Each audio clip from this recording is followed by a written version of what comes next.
ଆମର ଏହି ଗୃହପାଳିତ ବିରାଡ଼ି ସାଥୀମାନେ କେଉଁଠାରୁ ଆସିଲେ? ବାସ୍ତବରେ ଏହାର ପ୍ରାଚୀନ ଇତିହାସ ବହୁତ ରୋମାଞ୍ଚକର। ଆସନ୍ତୁ ଜାଣିବା। ଏହି ରିଏଲ୍ ଲାଇଫ୍ ଫଟୋ ଦେଖନ୍ତୁ। ଇଜିପ୍ଟିଆନ୍ ମାଉ ସବୁଠୁ ପୁରୁଣା ବ୍ରିଡ୍। ଏହାର ପ୍ରାକୃତିକ ଦାଗ ପ୍ରାଚୀନ କଳାରେ ବି ଦେଖାଯାଏ।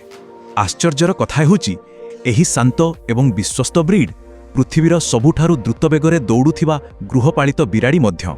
ଶତାବ୍ଦୀ ପୂର୍ବେ ରୋମାନ ସୈନ୍ୟମାନେ ନିଜ ଖାଦ୍ୟକୁ ମୂଷାଙ୍କଠାରୁ ବଞ୍ଚାଇବା ପାଇଁ ଏହି ବ୍ରିଟିଶ ସର୍ଟହେୟାରକୁ ବ୍ରିଟେନ୍ ଆଣିଥିଲେ। ସମୟକ୍ରମେ ଏହା ଏକ ଗୋଲାକାର ଶାନ୍ତ ପ୍ରଜାତିରେ ବିକଶିତ ହେଲା। ଏମାନେ ବିନା ଦାବିରେ ମାଲିକଙ୍କ ସହ ଖୁସିରେ ରହନ୍ତି। ଏକ ମଜାଦାର ଫ୍ୟାକ୍ଟ ହେଉଛି ଚାଟ୍ରିକ୍ସ ହେଉଛି ଫ୍ରାନ୍ସର ଏକମାତ୍ର ମୂଳ ଅର୍ଥାତ୍ ନେଟିଭ୍ ବିରାଡ଼ି ବ୍ରିଡ୍। ଏମାନଙ୍କର ମୁହଁ ସବୁବେଳେ ହସୁଥିବା ପରି ଲାଗେ।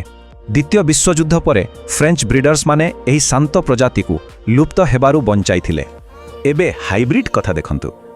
1930 ମସିହାରେ ବର୍ମାରୁ ଆସିଥିବା କେବଳ ଗୋଟିଏ ଗାଢ଼ ରଙ୍ଗର ବିରାଡ଼ିରୁ ବର୍ମିଜ୍ ବ୍ରିଡ୍ ସୃଷ୍ଟି ହୋଇଥିଲା। ଏମାନେ ବହୁତ ଖେଳକୁଦ କରନ୍ତି, ଆଉ ସବୁଠୁ ଖାସ୍ କଥା ଏମାନେ ମାଲିକଙ୍କ ସହ ବହୁତ ଗଭୀର ସମ୍ପର୍କ ସ୍ଥାପନ କରନ୍ତି। ଚୁସି ନାମକ ଏହି ହାଇବ୍ରିଡ୍ ବିରାଡ଼ି ବହୁତ ସକ୍ରିୟ। ନିଜ ଜଙ୍ଗଲୀ ଗୁଣ ଯୋଗୁଁ ଏମାନଙ୍କୁ ସବୁବେଳେ ଖେଳକୁଦ ଆବଶ୍ୟକ ହୋଇଥାଏ। କେବେ ଭାବିଛନ୍ତି ଏକ ଦୁର୍ଘଟଣା ସୁନ୍ଦର ହୋଇପାରେ? 1981ରେ ବର୍ମିଜ୍ ଏବଂ ଚିଞ୍ଚିଲା ପର୍ସିଆନର ମିଶ୍ରଣରୁ ଏହି ବର୍ମିଲା ସୃଷ୍ଟି ହୋଇଥିଲା। ଠିକ୍ ଅଛି, ଆଗକୁ ବଢ଼ିବା। ବିଂଶ ଶତାବ୍ଦୀରେ ଜେନେଟିକ୍ ମ୍ୟୁଟେସନ୍ ବାୟୋଲୋଜି ମାଧ୍ୟମରେ କିପରି ନୂଆ ନୂଆ ରୂପ ସୃଷ୍ଟି କଲା ଦେଖନ୍ତୁ। ଏହି କର୍ନିସ୍ ରେକ୍ସକୁ ଦେଖନ୍ତୁ। 1950ରେ ଏକ ଫାର୍ମରେ ମ୍ୟୁଟେସନରୁ ଜନ୍ମିତ ଏହି ପ୍ରଜାତି ସବୁବେଳେ ଉଷୁମ ଖୋଜେ। ଦେଖିବାକୁ ପ୍ରାୟ ସମାନ ଲାଗୁଛନ୍ତି ନା? କିନ୍ତୁ 1960ରେ ସୃଷ୍ଟି ଡେଭନ୍ ରେକ୍ସର ମ୍ୟୁଟେସନ୍ କର୍ନିସ୍ଠାରୁ ସମ୍ପୂର୍ଣ୍ଣ ଅଲଗା।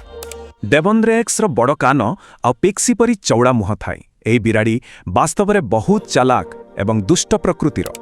1987ରେ ସୃଷ୍ଟି ରୁଷିଆର ଡନ୍ସ୍କୋଇ ବିରାଡ଼ି ଏକ ଡୋମିନେଣ୍ଟ ଜେନେଟିକ୍ ଟ୍ରେଟ୍ ଯୋଗୁଁ କେଶହୀନ।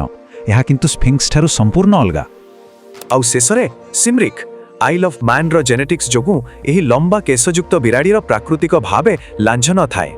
ଟିକେ ଭାବନ୍ତୁ ତ, ଭବିଷ୍ୟତର ଜେନେଟିକ୍ ପରିବର୍ତ୍ତନ ଆମ ବିରାଡ଼ି ସାଥୀମାନଙ୍କୁ ଆଉ କିପରି ନୂଆ ରୂପ ଦେବ। ଏହି ବିଶ୍ଳେଷଣ ଦେଖିଥିବାରୁ ଧନ୍ୟବାଦ।